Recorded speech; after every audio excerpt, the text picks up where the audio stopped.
Hey guys, Roland with Impress Computers.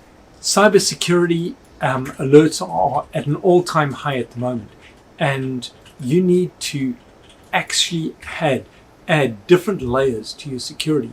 We have what is called a cyber security stack, and your first line of defense might be these guys over here looking at the alerts coming in.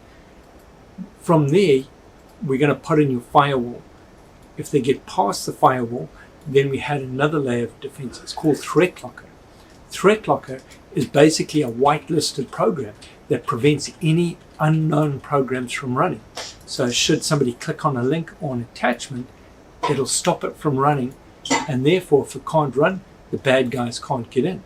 But we had another layer of defense. If somehow somebody gets past Threat Locker, then we have what is called EDR, or Endpoint Detection and Response. This is part of our Sentinel-1 program. And what will happen is that on a 24/7 basis, we have our Security Operations Center looking at your network for files that are changing.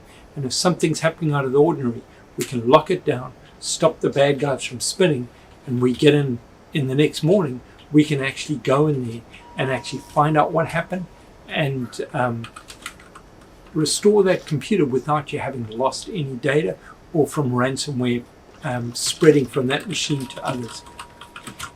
Then the last form of defense, if everything else goes wrong, we've then got our Cronus Backup Disaster Recovery Program that we can restore your server from an image, get you back up and running within hours instead of weeks. So if you want to have a multi-layered security system as part of our security stack, come on in and give us a call, 281-647-9977.